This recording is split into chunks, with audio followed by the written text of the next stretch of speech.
அல்லேலூயா. தியானிப்பதற்காக தெரிந்து கொண்ட வேத பகுதி அப்போஸ்தலர் 5ஆம் அதிகாரம் அதனுடைய 38, 39 வசனங்கள். அப்போஸ்தலர் 5ஆம் அதிகாரம் அதனுடைய 38, 39வது வசனங்கள். இப்பொழுது நான் உங்களுக்கு சொல்லுகிறது என்னவென்றால், இந்த மனுஷருக்கு ஒன்றும் செய்யாமல் இவர்களை விட்டுவிடுங்கள். இந்த யோசனையும் இந்த கிரியையும் மனுஷரால் உண்டாயிருந்ததானால் ஒழிந்து போம். தேவனால் உண்டாயிருந்ததேயானால் அதை ஒழித்துவிட உங்களால் கூடாது. தேவனோடே போர் செய்கிறவர்களாய் காணப்படாதபடிக்கு பாருங்கள் என்றான். அல்லேலூயா. இங்க யாரை குறித்து சொல்லப்படுகின்ற வார்த்தைகள் என்றால், ஆண்டவராகிய இயேசு கிறிஸ்துவுக்கென்று ஊழியம் செய்வதற்காக ஆண்டவர் சிலரை அப்போஸ்தலராக, சிலரை தீர்க்கதரிசிகளாக பல விதத்திலே ஆண்டவர் தெரிந்தெடுக்கின்றார். இங்கே தேவனுடைய ஊழியத்தை நிறைவேற்றி கொண்டு வந்திருந்த அப்போஸ்தலர்கள் பேதுரு, இவர்கள் மூலமாக ஆண்டவர் அநேக அற்புதங்களையும் அடையாளங்களையும் செய்த உடனே அங்கே இருந்த அந்நாட்களிலே பதவியிலே இருந்த அதிகாரிகள் மூலமாக இவர்களுக்கு நெருக்கம் வருகிறது. எனவே இவங்களை என்ன பண்ணுறாங்க? சிறைச்சாலையில் அடைக்கிறாங்க, இவங்களை பல விதத்தில் ஒடுக்குறாங்க. ஆனால் இவங்க ஊழியத்தை நிறுத்தலை. இப்போ இவங்களை கொலை செய்யணும், இவங்களை எப்படியாவது நிர்மூலமாக்கணும்னு சொல்லிட்டு இவர்களுக்குள்ளே ஒரு யோசனைகளை உருவாக்குறாங்க. யாருக்கு விரோதமாய்? பேதுருவுக்கு விரோதமாய், அப்போஸ்தலர்களுக்கு விரோதமாய் ஒரு யோசனை உருவாக்கப்படுகிறது. அப்போ அந்த நேரத்தில் பரிசேயன், ஒரு மிகப்பெரிய ஒரு நியாய சாஸ்திரி, அவர் என்ன சொன்னாலுமே அந்த நாட்களில் இருக்கிறவங்க கீழ்ப்படிவாங்க. அப்போ அவருக்கு நேராக இவர்களை கொண்டு நிறுத்துறாங்க. நீங்க தான் தீர்ப்பு சொல்லணும், கண்டிப்பா இவங்களை நம்ம கொலை பண்ணணும்னு சொல்லிட்டு அங்க இருக்கிற சங்க தலைவர்கள் எல்லாருமே ரொம்ப சத்தம் போடுறாங்க. அப்பதான் அந்த கமாலியேல் என்று சொல்லப்படக்கூடிய அந்த நியாயசாஸ்திரி சொல்லுகிற வார்த்தைகளை நல்லா கவனிக்கணும். இந்த அப்போஸ்தலரையும் பேதுருவையும் வெளியே அனுப்பி விட்டுட்டு இவர் சொல்றாரு, நீங்க என்ன பண்ணணும்னா இவங்களை ஒன்றும் பண்ணாதீங்க, நீங்க கொலை பண்ணணும்னு சொல்லிட்டு ஒரு யோசனை எடுத்திருக்கிறீங்க, அந்த யோசனைக்கு நீங்க எச்சரிக்கையா இருங்க. ஏன்னா கொஞ்ச நாள் முன்னாடி 2 பேரும் கடந்து வந்தாங்க. ஒருவன் தெய்யுதாஸ் என்று சொல்லப்படக்கூடிய ஒரு மனுஷன், அவனுக்கு பின்னாடி 400 பேர் போனாங்க. ஆனா அவன் என்ன பண்ணிட்டான்? கொஞ்ச நாள்லயே விழுந்து போயிட்டான். அவனை பின்பற்றினவனும் மறைந்து போயிட்டாங்க. அதன் பிறகு யூதாஸ் என்று ஒருவன் எழும்பினான். அவனுக்கு பின்னாடி ஒரு கூட்டம் ஜனம் போனாங்க. அவனும் விழுந்து போனான், அவனை பின்பற்றினவனும் மறைந்து போனாங்க. இப்ப நான் உங்களுக்கு என்ன சொல்லுகிறேன்னா, இங்க பேதுரு நிற்கிறாங்க, வேற அப்போஸ்தலர்கள் நிற்கிறாங்க. இவங்களையும் உண்மையாகவே ஆண்டவர் தான் தெரிந்தெடுத்து இவர்கள் மூலம் அற்புதங்களை செய்கிறார் என்றால் இவங்களை நம்ம ஒன்றும் பண்ண முடியாது. அவங்க 2 பேரை மாதிரி இவங்களும் தங்களுடைய சுய யோசனையினால தான் இந்த முடிவை எடுத்து ஊழியம் செய்கிறாங்கன்னா கண்டிப்பா அவங்க 2 பேரை போல இவங்களை என்ன பண்ணிடுவாங்க? விழுந்து போயிடுவாங்க. அதனால அந்த கமாலியேல் சொல்லுகிற வார்த்தை, இந்த யோசனையும் எது இவங்க செய்கிற இந்த ஊழியமா இருக்கலாம், தேவனை பின்பற்றுகிற விதமா இருக்கலாம், இது தேவனால் உருவாக்கப்பட்டிருந்தால் நீங்க இவங்களுக்கு எதிராக ஏற்படுத்துகிற இந்த யோசனையானது இவங்களை ஒன்றும் பண்ணாது, இவங்க மேல வளர்ந்துட்டு தான் போவாங்க. ஆனா இது மனுஷனால் தன்னுடைய சுயத்தால் எடுக்கப்பட்ட முடிவு என்றால் நிச்சயமாய் அவங்களே முறிந்து விழுந்துருவாங்க. நீங்க ஒன்றும் பண்ண வேண்டிய தேவையில்லை என்று சொல்லி ஒரு யோசனையை கொடுக்கிறாரு. இதை கேட்ட அப்புறம் அவங்கள நினைச்சாங்க, சரிதான் சொல்லிட்டு இந்த பேதுருவையும் அப்போஸ்தலர்களையும் எதுவும் செய்யாம, அதாவது கொலை செய்யாம அடிச்சு துன்பப்படுத்தி விரட்டி விட்டுட்டாங்க. ஆனா இந்த ஊழியம் தடைப்பட்டதான்னு கேட்டா இல்ல. ஆண்டவர் இவங்கள் மூலம் செய்கிற அற்புத அடையாளங்கள் குறைந்து போனதான்னு கேட்டா இல்ல. அதற்கு பிறகு இன்னும் அதிகமாய் அவங்க பெருகிறாங்க. இன்னும் அதிகமான அதிசயங்களை தேவன் அவர்களை கொண்டு செய்கிறாரு. அவங்களுடைய பெயரா இருக்கலாம், அவங்க ஊழியமா இருக்கலாம், நாளுக்கு நாள் சபை ஊழியமாக ஒவ்வொன்றுமே அது பெருகினதையும் அது உயர்ந்ததையும் அநேக ஜனங்கள் கிறிஸ்துவுக்குள்ளாக ரட்சிப்பின் பாதையிலே அவர்கள் மூலமாய் நடத்தப்பட்டதை நம்ம தொடர்ந்து தியானிக்க முடியும். அன்பு ஜனமே, இந்த பகுதி நமக்கு எதை கற்றுக் கொடுக்குதுன்னா, மனிதனுடைய இருதயத்தின் யோசனைகள் அநேகமாக இருக்கும். ஆனால் கர்த்தருடைய யோசனை தான் முடிவில் என்ன செய்யும்? நிலை நிற்கும் என்று வேதத்தில் நம்ம பார்க்கிறோம். இங்கே கூட அவங்க மனிதர்கள் எடுத்த யோசனை என்ன? பேதுருவா இருக்கலாம், இவங்க செய்கிற ஊழியம் எல்லாமே அவங்க சுயத்தின்படி செய்கிறாங்க. இவங்க ஊழியத்தை நம்ம வளர விடக்கூடாது, இதை நம்ம அழிக்கணும், இதுக்கு ஒரு முற்றுப்புள்ளி வைக்கணும், இவங்களை உயர விடக்கூடாதுன்னு சொல்லிட்டு அங்க இருந்தவங்க ஒரு யோசனை எடுத்து இவங்களுக்கு எதிராக எழும்பி வருகிறாங்க. ஆனால் அந்த யோசனை கர்த்தருடைய யோசனை அங்க என்ன இருந்தது?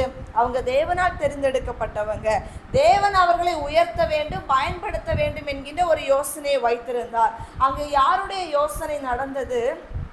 மனிதனுடைய யோசனை நடந்ததா? தேவனுடைய யோசனை நடந்ததா?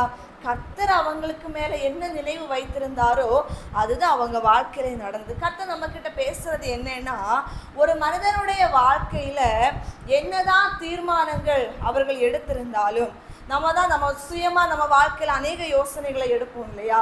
நம்மை குறித்து, நம்முடைய பிள்ளைகளை குறித்து, நம்முடைய படிப்பை குறித்து, வேலையை குறித்து, எதிர்கால வாழ்க்கையை குறித்து நிறைய யோசனைகளை நம்ம தீர்மானிப்போம். ஆனால் என்னதான் நம்ம நிறைய முடிவுகள், நிறைய தீர்மானங்களை எடுத்தாலுமே ஒரு மனிதனுடைய வாழ்க்கையில கர்த்தர் என்ன செய்யணும், அவங்களை எப்படி வாழ வைக்கணும், எப்படி ஆசீர்வதிக்கணும்னு சொல்லிட்டு ஒரு தீர்மானத்தை, ஒரு யோசனையும் அவர்கள் பிறக்கும் பொழுதே அவர்கள் மேல அவர் வைத்து விடுவார். ஆகையினால் எந்த ஒரு காரியமா இருந்தாலும் நம்மை குறித்து மற்றவர்கள் நினைக்கிறது நடக்க போறதில்ல, நம்மை குறித்து நாம் நினைப்பதும் அல்ல, தேவன் நம்மை குறித்து என்ன நினைத்திருக்கின்றாரோ அதுதான் நம்முடைய வாழ்க்கையிலே நடந்து தீரும். அல்லேலூயா. வேதத்தில் அதற்காக ஒரு சில காரியங்களை சுட்டி காட்டுகின்ற பொழுது என்னாகமம் 23, 24 இந்த 2 அதிகாரங்களை நம்ம தியானித்தோம்னா, என்னாகமம் 23, 24 இந்த 2 அதிகாரங்களை நம்ம பார்க்கிற பொழுது அங்கே பாலாக் என்று சொல்லப்படுகின்ற ஒரு ராஜாவை நம்ம பார்க்க முடியும். அங்கே அந்த பாலாக் ராஜாவினுடைய காரியங்களை குறித்து நம்ம தியானிக்கின்ற பொழுது அவர் இப்பொழுது என்ன செய்கிறார் என்றால், இஸ்ரவேல் ஜனங்களை சபிக்கணும்னு விரும்புகிறாரு. அவருடைய யோசனை என்னன்னா, இஸ்ரவேல் ஜனங்கள் ரொம்ப அதிகமாக இருக்கிறாங்க, அவங்க தேவனுடைய ஜனங்கள். அப்போ இந்த ஜனங்கள் நான் இருக்கிற என்னுடைய கோட்டைக்குள்ளே வந்துட்டாங்கன்னா இவங்க என்னையும் மேற்கொண்டு விட்டு போயிடுவாங்க. அதனால இவங்களை பெருக வைக்கக்கூடாது, இவங்களை அழிக்கணும். ஆனால் இவங்க மேலே யுத்தத்தை நடப்பிக்கிறான்னா அதற்கு ஏற்ற அளவிற்கு பாலாக் ராஜா கிட்ட ஜனக்கூட்டமும் இல்லை, அதற்கேற்ற பலத்தவன் அவன் கிடையாது. எனவே இவனுடைய புத்தி எப்படி யோசிக்குது பாருங்க. அந்நாட்களில் பிலேயாம்னு ஒரு தீர்க்கதரிசி இருந்தார், தேவனுடைய தீர்க்கதரிசி. எனவே இந்த தீர்க்கதரிசியை நம்ம கூப்பிட்டு அவனுக்கு நிறைய பணத்தை கொடுத்து, பொன்னை கொடுத்து, பொருளை கொடுத்து தன் கைக்குள்ள போட்டு எப்படியாவது இந்த இஸ்ரவேல் ஜனங்களை சபிக்கணும்னு ஒரு யோசனை எடுக்கிறான். ஏன்னா ஆண்டவர் ஒரு விலையேற பெற்ற ஒரு கிருபையை பிலேயாம் தீர்க்கதரிசிக்கு கொடுத்திருந்தாரு. அவர் யாரை ஆசீர்வதிக்கிறாரோ அவங்க ஆசீர்வதிக்கப்படுவாங்க, யாரை சபிக்கிறாரோ அவங்க சாபமா மாற்றப்படுவாங்க. இப்போ இதை அவன் நினைவில் வச்சுட்டு பிலேயாம் தீர்க்கதரிசியை கூப்பிடுறதுக்கு ஆட்களை அனுப்புறான். யாரு? பாலாக் ராஜா. அப்போ அங்கே போய் அழைத்த உடனே அவர் சொன்னார், முதல்ல நான் கர்த்தர்கிட்ட விசாரிச்சுட்டு வரேன். ஆனால் கர்த்தருக்கு சித்தம் இல்லை அவன் போவது. ஆனாலும் தடைகள் மத்தியில் தன்னுடைய சுயத்தின்படி அவர் எப்படியோ கடந்து போயிட்டார் பாலாக் ராஜா பக்கத்தில். அப்போ அங்கே போனோன்னு அவர் சொல்கிறாரு, நீ 7 பலிபீடங்களை கட்டணும், 7 ஆட்டுக்கடாக்களை நீ ரெடி பண்ணணும், 7 காளைகளை நீ ரெடி பண்ணணும், ஒவ்வொரு பலிபீடத்துலேயும் ஒவ்வொன்றும் நீ பலியிடணும்னு சொல்லிட்டு இந்த தீர்க்கதரிசி சொன்னது மாதிரியே பாலாக் ராஜா எல்லாத்தையுமே ஆயத்தப்படுத்திட்டாரு. இப்போ தீர்க்கதரிசி போய் நிற்கிறாரு. எதுக்காக? கர்த்தர் வந்து பேசுவாரு, அவர் சொன்ன வார்த்தைகளை சொல்லணும். ஆனால் அது எப்படிப்பட்ட வார்த்தையா இருக்கணும்னு ராஜா விரும்புகிறாரு? சாபமான வார்த்தையா இருக்கணும், ஆசீர்வாதமான வார்த்தை வரக்கூடாது.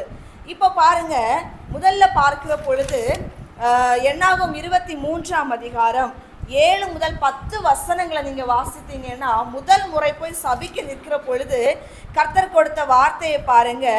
அப்பொழுது அவன் தன் வாக்கியத்தை எடுத்துரைத்து, மோபாபின் ராஜாவாகிய பாலாக் என்னை கிழக்கு மலைகளில் உள்ள அராமிலிருந்து வரவழைத்து, நீ வந்து எனக்காக யாக்கோபை சபிக்க வேண்டும், நீ வந்து இஸ்ரவேலை வெறுத்துவிட வேண்டும் என்று சொன்னான்.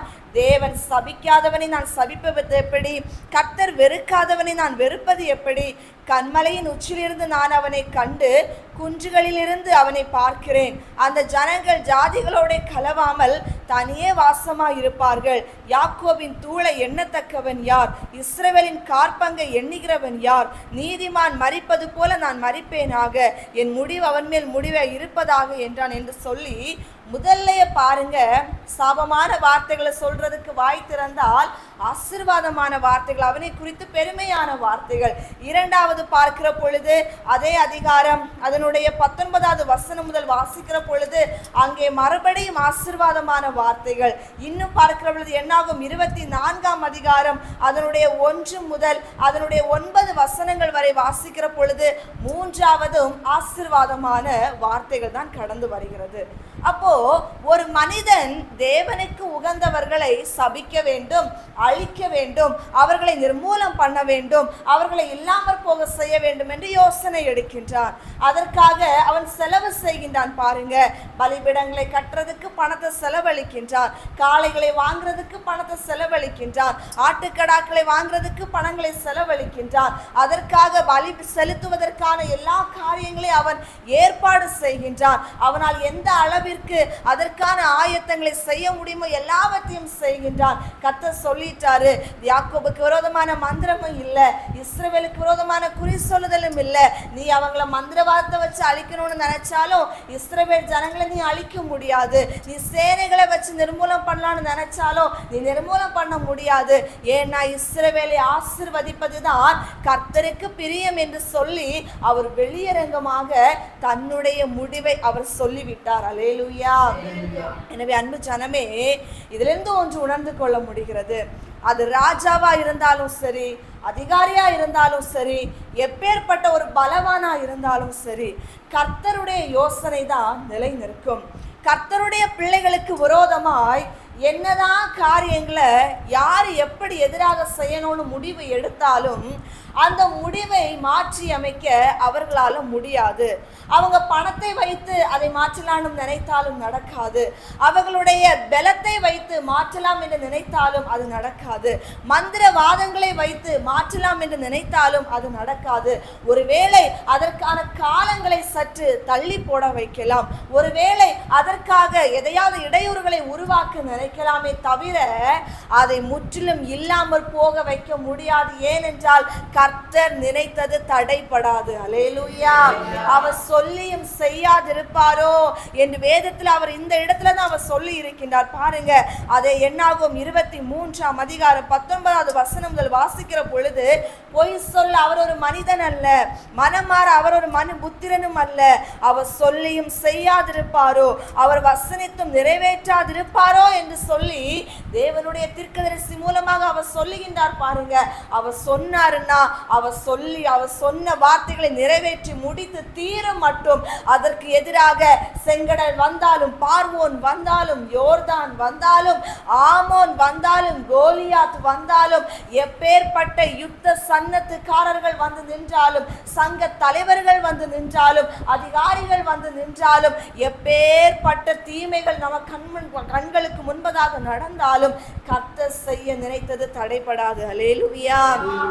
ஆகையினால் இங்க நம்ம வாசித்தபடி பாலாக் ராஜா சபிக்கணும்னு ஆசைப்பட்டான். ஆனா ஆண்டவர் விளையாமை கொண்டு சாபத்தை ஆசீர்வாதமாக மாற்றி கொடுத்தார். அவங்களுடைய எண்ணிக்கையை குறைக்கணும்னு விரும்பினா ஆண்டவர் அவர்களை இன்னும் பெருக வைப்பேன் என்று வாக்கு பண்ணினார். அவர்களுடைய காரியங்களை நிர்மூலம் பண்ண வேண்டும் என்று அவன் விரும்பினான். ஆனா அவர்களோடு கூட நான் இருக்கிறேன் என்று சொல்லி ஆண்டவர் அந்த இடத்துல அவர்களுக்கு வாக்குத்தத்தமான காரியங்களை சொல்லி கொடுத்தது மட்டுமல்ல, இஸ்ரவேல் என் ஜனங்கள், அவர்கள் என்னுடைய பிள்ளைகள், அவர்களை நான் நிச்சயமாக கொடுத்த வாக்குத்தத்தத்தின்படி ஆசீர்வதிப்பேன் என்று தேவன் அவர்களை இன்னும் இன்னும் பெருக பண்ணுவேன் என்று சொல்லி அவர்களை மேன்மைப்படுத்தின காரியங்களை நம்ம பார்க்கிறோம். என்னை கேட்கிற அன்பு ஜனமே, ஒருவேளை உங்களுடைய வாழ்க்கையில, உங்க ஊழியத்துல, உங்க பாதையில, உங்கள் வேலையில, படிப்புல, பிள்ளைகளுடைய காரியங்கள்ல இன்னைக்கு ஏதோ ஒரு நன்மை நடக்கக்கூடாது, அடுத்த கட்டமான ஒரு நிலைமையில போகக்கூடாது, எல்லாவற்றையும் தடுக்க வேண்டும், எல்லாவற்றையும் மட்டும் பிரச்சனைகளை உருவாக்க வேண்டும் என்று மனிதர்கள் பலவிதமான யோசனைகளை நினைத்து வைத்திருக்கலாம். அவங்களுடைய நினைவுகள் ஒன்றாக இருக்கலாம். உங்களை குறித்து இப்படிதான் இவங்க இருப்பாங்க, இவங்க வாழ்க்கை இப்படிதான் போகும், இவங்க எதிர்காலம் இப்படிதான் இருளாக இருக்கும் என்று பல விதமான யோசனைகளை அவர்கள் சுயத்தின்படி நினைத்து வைத்திருக்கலாம். ஆனால் ஒன்று மட்டும் சொல்லுகிறேன், மனிதர்கள் என்ன சொன்னாலும் காதுல வாங்கி கொள்ளாதீங்க. இந்த உலகத்திலே உங்களுக்கு எதிராக எழும்பி நிற்கிற ஜனங்கள் செய்கிற செயல்களை பார்த்து தயவு செய்து மனம் உடைந்து போகாதீங்க. இவர்கள் இப்படியெல்லாம் எனக்கு விரோதமா எழும்புறாங்களேன்னு சொல்லிட்டு அவர்களுடைய கிரியைகளை குறித்து தயவு செய்து நோக்கி பார்க்காதீங்க. அன்னைக்கு பேதுரு அப்படி பார்த்திருந்தால் அவர் ஊழியம் செய்திருக்க முடியாது. ஏன் தெரியுமா? அவரை சிறைக்குள்ள போட்டாங்க.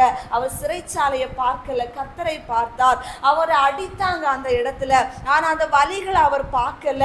தன்னை அழைத்த தேவனையா தான் அவர் பார்த்தார். மனுஷங்க சட்டத்தை போட்டாங்க, இந்த இயேசுவை குறித்து நீ இனி பேசக்கூடாது, பேசினால் உன்னை கொலை செய்து விடுவோம் என்று.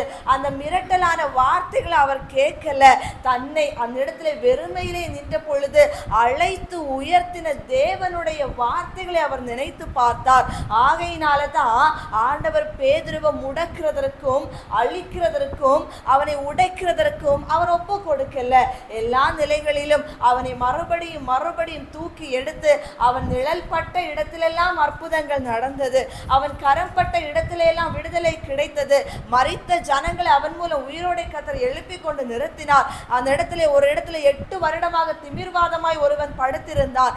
அவனை பார்த்து ஐனேயாவே எழுந்திரு என்று சொன்ன உடனே அவன் எழும்பி நடந்தான். அந்த இடத்துல தொற்கள் என்று சொல்லப்படக்கூடிய ஒரு விதவை அவ்விடத்திலே மரித்து அடக்கம் பண்ணுவதற்கு ஏதுவான ஒரு நிலைமையில குளிப்பாட்டி மேல் வீட்டர்ல படுக்க வைத்திருந்தாங்க. அங்கே போன உடனே தபித்தாளை எழுந்திரு என்று சொன்ன உடனே அப்படி அவள் எழுந்து பேதுருவை பார்த்து உட்கார்ந்தாள். பாருங்க, இப்படி எண்ணற்ற அற்புதங்கள், எண்ணற்ற அடையாளங்கள் பேதுருவை கொண்டு நடந்ததற்கு காரணம் என்ன?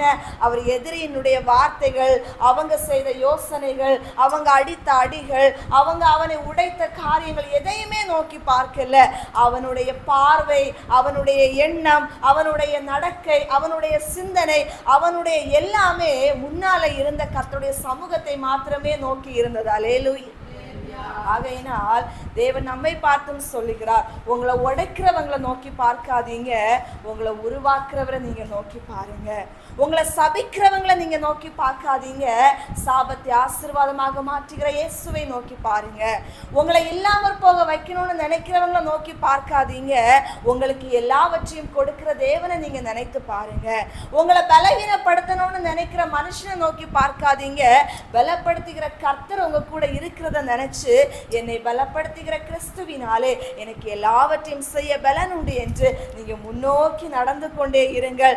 கர்த்தர் செய்ய நினைத்தது உங்க வாழ்க்கையில நடக்கும். அல்லேலூயா. இரண்டாவது வாசிக்கிற பொழுது 1 ராஜாக்கள் அதனுடைய 17ஆம் அதிகாரத்திலே நம்ம பார்த்தோம்னா அங்க சாரிபாத் விதவை வீட்டை குறித்து நம்ம தியானிக்க முடியும். 1 ராஜாக்கள் அதனுடைய 17ஆம் அதிகாரத்திலே அந்த விதவையினுடைய வாழ்க்கையில என்ன காரியம்னா, அவன் நினைக்கிறா தன்னுடைய வாழ்க்கையை குறித்து. அவ வாழ்க்கையில ரொம்ப கஷ்டம், அவ வாழ்க்கையில வறுமை, ஒரு பக்கம் தேசம் முழுவதும் பஞ்சம், எங்க போய் வேலை செய்தாவது பிழைக்கலான்னா பஞ்சத்தின் உச்சத்துல இருக்கிற நாட்கள். அப்ப அவளுடைய நினைவுகள் என்னன்னா, தங்கிட்ட இருக்கிறது கொஞ்சம் மாவு தான், கொஞ்சம் எண்ணெய் தான், அதை வச்சுட்டு கொஞ்சம் விறக பொறுக்கிட்டு வந்து சமைச்சு நானும் என்னுடைய பிள்ளைய சாப்பிட்டுட்டு செத்து போகணும். இது அவள் தன்னை குறித்து வைத்திருந்த ஒரு யோசனை. ஏன்னா அவளுடைய நிலைமை அப்படிதான் இருக்கு. கஷ்டம், பணம் இல்லை, கடன் ஒரு பக்கம், எல்லா நெருக்கத்தில் அவள் வாழ்ந்துட்டு இருக்கிறா. ஆனா தேவன் அவளுடைய வாழ்க்கையை குறித்த கணித்த கணிப்பு, அவளை அவ்வளோத்தையும் சாப்பிட்டுட்டு செத்து போகணும்னு ஆண்டவர் அவளை என்ன செய்யல, அந்த பூமியில படைக்கல. அவளுடைய வாழ்க்கையை பஞ்சகால தீரும் மட்டும் அவளை திருப்தியா போஷித்து அவளை வாழ வைக்கணும்னு அவ மேல ஒரு திட்டத்தை வைத்திருந்தார். அதை எப்படி நிறைவேற்றுகிறார் பாருங்க.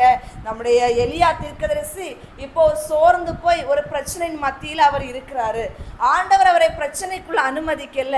அவர் அந்த சூழ்நிலையை பார்த்து சோர்ந்து போய் இருக்கிற நேரத்துல அவர் சொல்லுகிறார், கொஞ்ச நேரம் அவர் போஷித்தாரு, காகத்தை கொண்டு போஷித்தார், நடத்தினார். இப்ப கேரி தாற்று நீரெல்லாம் வற்றி போகுது.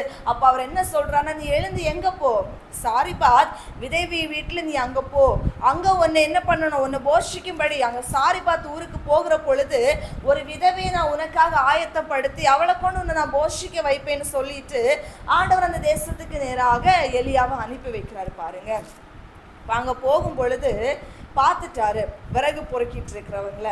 அப்ப இவரு கேட்கிறாரு, என்னது, எனக்கு கொஞ்சம் ஒரு முதல் அடைய சுட்டு கொண்டு வானா. அப்பதான் அவ சொல்றா, என்ன ஆண்டவரை நீங்க இப்படி கேட்குறீங்க, ஏன் நிலைமையே கொஞ்சம் தான் இருக்கு, அதை வச்சு சாப்பிட்டுட்டு செத்து போகணும் தான் என்னுடைய நிலைமை இருந்துட்டு இருக்கு, இந்த நேரத்துல எனக்கும் தான்னு கேட்டா நான் என்ன பண்ணுவேன்னு அவர் கேட்கிறாரு இல்லையா.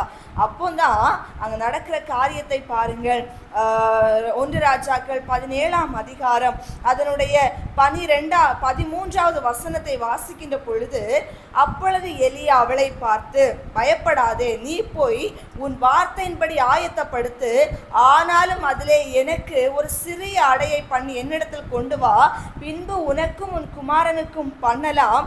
கர்த்தர் தேசத்தின் மேல் மழையை கட்டளையிடும் நாள் மட்டும் பானையிலே மா செலவழிந்து போவதும் இல்லை, கலசத்தில் எண்ணெய் குறைந்து போவதும் இல்லை என்று இஸ்ரவேலின் தேவனாகிய கர்த்தர் சொல்லுகிறார் என்றான். அவள் போய் எலியாவின் சொற்படி செய்தால் அவளும் இவனும் அவள் வீட்டாரும் அநேக நாள் சாப்பிட்டார்கள். கர்த்தர் எலியாவை கொண்டு சொன்ன வார்த்தையின்படியே பானையிலே மா செலவழிந்து போகவும் இல்லை, கலசத்தில் எண்ணெய் குறைந்து போகவும் இல்லை. அல்லேலூயா. அழகான ஒரு வார்த்தையை பாருங்க. அவ இருக்கிறத வச்சுட்டு சாப்பிட்டு செத்து போகணும்னு நினைச்சா அவளுடைய யோசனை அதுதான். ஆனா ஆண்டவருடைய யோசனை எவ்வளவு அழகா இருந்துச்சு. தீர்க்கதரிசி அனுப்புறாரு, வார்த்தையை கொடுக்கிறாரு, அந்த வார்த்தையை பெருக வைக்கிறாரு. அவ வாழ்க்கையில பஞ்ச தீரும் மட்டும் அவன் மட்டும் இல்ல, அவளுடைய வீட்டார் எல்லாருமே சாப்பிட்டு அவங்க நல்ல வாழும் படிக்கு அவங்க வாழ்க்கையில் இருந்த குறைவை நிறைவாக மாற்றி தேவனுடைய யோசனை கர்த்தர் நிறைவேற்றினார். அல்லேலூயா. நம்முடைய வாழ்க்கையிலும் இன்னைக்கு நம்ம நினைக்கிறது, என் நிலைமை இன்னைக்கு இப்படிதான் இருக்கு, என்னுடைய குடும்பத்தினுடைய காரியங்களை பார்க்கிற பொழுது என் வாழ்க்கையும் இதுதான், நான் இந்த கஷ்டத்துல தான் இருக்கேன், எனக்கு இருக்கிற கடனை நினைச்சா, என் வாழ்க்கையில் அனுதினமும் நான் ஏமாற்றப்படுகிற விதங்களை நினைத்தால், என்னோடு கூட இருக்கிறவங்க என்னை கஷ்டப்படுத்துகிற காரியங்களை நினைத்தால், நான் எதை செய்தாலும் எனக்கு வரக்கூடிய தடைகளை நினைக்கிற பொழுதெல்லாம் நானும் நினைக்கிறேன், என் வாழ்க்கை இப்படிதான், இனி இவ்வளவு தான், இதோட கூட முடிந்து போக போகிறது, இதோடு கூட என்னுடைய பெயர் அற்று போக போகிறது, என்னுடைய குடும்பத்தை இனி மேன்மையை காணப்போவது இல்லை, என்னுடைய பிள்ளைகள் இனி மேன்மையை காணப்போவதில்லை, நான் இழந்து போன நாட்கள் இனி எனக்கு வரப்போவதில்லைன்னு சொல்லிட்டு நானும் இப்படிதான் யோசித்து கொண்டிருக்கிறேன்னு ஒருவேளை நீங்க உங்களை குறித்து உங்களுடைய சூழ்நிலையை குறித்து நீங்கள் நிர்ணயம் செய்து கொண்டிருப்பீர்களே, ஆனால் கர்த்தர் சொல்வது இல்லை, அதற்காக நான் உன்னை அழைக்கவில்லை, அப்பேற்பட்ட ஒரு நிலைமையிலே கைவிடுகிற தகப்பன் நான் இல்லை, நான் உன்னை தாயின் கருவில் தோன்றும் முன்பதாகவே பெயர் சொல்லி அழைத்திருக்கிறேன், நீ என்னுடையவன், நீ என்னால் மறக்கப்படுவதில்லை, உன்னை என் உள்ளம் கைகளுக்குள் வரைந்து வைத்திருக்கிறேன், உன்னுடைய மயிரெல்லாம் எண்ணப்பட்டிருக்கிறது, ஆகையினால் உன் நினைவுகள் என் நினைவுகள் அல்ல, உன்னை வாழ வைக்கிற தகப்பனாக நான் இருக்கிறேன், நான் சொல்லி இருக்கிறேன் அல்லவா, தாய் மறந்தால் கூட நான் உன்னை மறப்பதில்லை என்று, தகப்பன் கைவிட்டால் கூட நான் உன்னை கைவிடுவதில்லை என்று, அப்பேற்பட்ட வானத்தையும் பூமியை படைத்த தேவாதி தேவனுடைய பிள்ளைகளாகிய அவர் நம்மை போஷியாமல் இருப்பாரா? காகத்தை போஷிக்கிறார், ஆகாயத்து பட்சிகளை போஷிக்கிறார், எல்லா விதமான ஜீவ ஜந்துக்களை போஷிக்கிறார், காட்டு புஷ்பங்களை போஷிக்கிறார், அவர் கரத்தினால உருவாக்கின நம்மை மட்டும் கைவிடுவாரோ அன்பு ஜனமே? ஆகனால் கர்த்தர் உங்களை பார்த்து சொல்லுகிறாரு, உங்க வாழ்க்கையில் இருக்கிற கஷ்டத்தை வைத்து இதுதான் முடிவு என்று தயவு செய்து தீர்மானத்தை எடுக்காதீங்க, இப்படிதான் நான் இருப்பேன்னு சொல்லிட்டு உங்க வாயினால நீங்க சொல்லாதீங்க. கர்த்தர் எதையும் மாற்றி அமைத்து எப்பேற்பட்ட நீங்க நினைக்காத இடத்திலிருந்து கதவை உங்களுக்காக திறந்து உங்களுக்காக அவர் வாசல்களை உருவாக்க வல்லவராய் இருக்கிறார். அல்லேலூயா. அவர் திறக்க கூடாதபடிக்கு பூட்டுகிறவரும் பூட்டக்கூடாதபடிக்கு திறக்கிறவருமா இருக்கிறாரு. நம்ம நினைச்சிட்டே இருப்போம் இதுதான் முடிவுன்னு, ஆனால் நீங்க எதிர்பாராத இடத்துல இருந்து உங்களுக்கு அழைப்பு வரும். எதிர்பாராத இடத்துல இருந்து உங்களுக்கு வாசல் திறக்கும். எதிர்பாராத இடத்துல இருந்து ஜனங்கள் உங்களை தேடி வருவாங்க. எதிர்பாராத இடத்துல இருந்து உங்களுக்காக பேசுவதற்கு நாவுகளை கர்த்தர் உருவாக்குவார். அப்ப நீங்க ஆச்சரியப்படுவீங்க, எப்படி நடந்தது, எப்படி கிடைத்தது, எப்படி இது உருவாக்கப்பட்டது என்று. ஆகையினால் கர்த்தருக்கு எல்லாமே அது அற்பமான ஒரு காரியம். பலனுள்ளவனுக்காகிலும் பலனற்றவனுக்காகிலும் உதவி செய்வது அவருக்கு லேசான காரியம். அன்பு ஜனமே, கேட்ட இந்த வார்த்தையின்படி கர்த்தர் உங்களிடத்துல சொல்லுகிறது, நீங்க தைரியமா இருங்க. நீங்க உங்க வாழ்க்கையை முடிக்கணும்னு நினைக்காதீங்க. உங்க வாழ்க்கை அழிந்து போய்விட்டது என்று நினைக்காதீங்க. உங்களை பார்த்து மற்றவங்க சொல்லுகிறது தான் முடிவுன்னு நினைச்சிட்டு இருக்காதீங்க. கர்த்தர் உங்களுக்கான அனுகூலமான வாசல்களை திறக்க வல்லமை உள்ளவரா இருக்கிறார். அல்லேலூயா. அவர் சொன்ன வார்த்தை ஒன்றும் தரையிலே விழுந்து போவது இல்லை. எல்லாமே நமக்காக வைக்கப்பட்டது இருக்கிறது. அதை அவர் ஏற்ற நாட்களை நமக்காக திறக்கிற பொழுது எதிராக பாலாக் ராஜா வந்து நின்றாலும், நம்மை அவதூறாக பேசின ஆமான் வந்து நின்றாலும், நமக்காக பலவிதமான எதிரான தீர்ப்புகளை உருவாக்கின நேபுகாத்நேச்சார் ராஜாவாக இருந்தாலும், யாராக இருந்தாலும் சரிதான், கர்த்தருக்கு முன்பதாக ஒருவனும் நம்மை எதிர்த்து நிற்க கூடாதபடிக்கு அவருடைய கரத்தின் மறைவிலே நம்மை மறைத்து வைத்து, கண்மலையின் மேல் நம்மை ஒளித்து வைத்து, அவர் நம்மை ஏற்ற நாட்களை பிரகாசிக்க பண்ணுகிற தெய்வமாக இருக்கிறார். அல்லேலூயா. ஆகையினால் கர்த்தர் விரும்புகிறது, அவருடைய பலத்த கைகளுக்குள்ள அடங்கி இருங்க. அவர் சொன்னது நிறைவேறும். அவர் வசனித்து உரைத்து நமக்கு நிறைவேறும். நிச்சயமாக நம்முடைய வாழ்க்கையில, பிள்ளைகளுடைய வாழ்க்கையில, நம்ம எதிர்காலத்துல அவருடைய வார்த்தைகளை கட்ட நிறைவேற்ற போகிறார். ஆகையினால் எப்பொழுதுமே மறக்க கூடாது, மனிதன் நினைத்த யோசனை ஒளிந்து போகும், கர்த்தரால் எழுப்பப்பட்ட யோசனை யாராலையுமே ஒழிக்க கூடாதபடி நம்முடைய வாழ்க்கை அது செயலாக மாறும். இன்றைக்கு நம்ம யாவரும் எழுந்து நின்று தேவ சமூகத்துல அந்த காரியங்களை சொல்லி நம்ம ஒப்பு கொடுத்து ஜெபிக்க போகிறோம். ஏசப்பா, என் வாழ்க்கையில நான் அநேக நேரங்கள்ல உடைக்கப்பட்டு பலரால் வார்த்தைகளினாலும் செயல்களினாலும் எனக்கு எதிராக எழுப்பப்படுகின்ற பலவிதமான மந்திர காரியங்களா இருக்கலாம், சாபமான வார்த்தைகளா இருக்கலாம், என்னை உடைக்க வேண்டும் என்றும் நான் எடுக்கிற தீர்மானங்களை அழிக்க வேண்டும் என்றும் மனுஷங்க ஏற்படுத்துகிற ஒவ்வொரு காரியங்களை பார்த்து ஒவ்வொரு நாளும் உடஞ்சு போறேன்ப்பா. அவங்கள பார்க்கிற பொழுது, அவங்க செய்கிற செயல்களை நினைக்கிற பொழுதெல்லாம் என் வாழ்க்கை இதுதானோ என்று சொல்லி நான் ஒவ்வொரு நாளும் ரொம்ப பாதிக்கப்படுறேன் ஆண்டவரே. ஆனா அன்பு ஜனமே, கர்த்தர் நம்மை பார்த்து என்ன தெரியுமா சொல்லுகிறார்? இல்லை, உன்னை நான் ஆசீர்வதிக்கிற தெய்வமாக இருக்கிறேனே தவிர அழிக்கிற தெய்வமாக நான் வரப்போகிறவர் அல்ல. உன்னுடைய வாழ்க்கையிலே மனிதர்கள் எடுத்த யோசனை நிறைவேறும் என்று நினைக்கின்றாயோ? உனக்கு எதிராக மனிதர்கள் தீட்டின தீர்மானங்கள் நடக்கும் என்று நினைக்கின்றாயோ? இல்லை, உன்னை குறித்த நினைவுகள் என்று ஒன்று உண்டு. உனக்காக நான் வைத்த பங்கு உண்டு. உனக்காக நான் ஆயத்தம் பண்ணின காரியங்கள் உண்டு.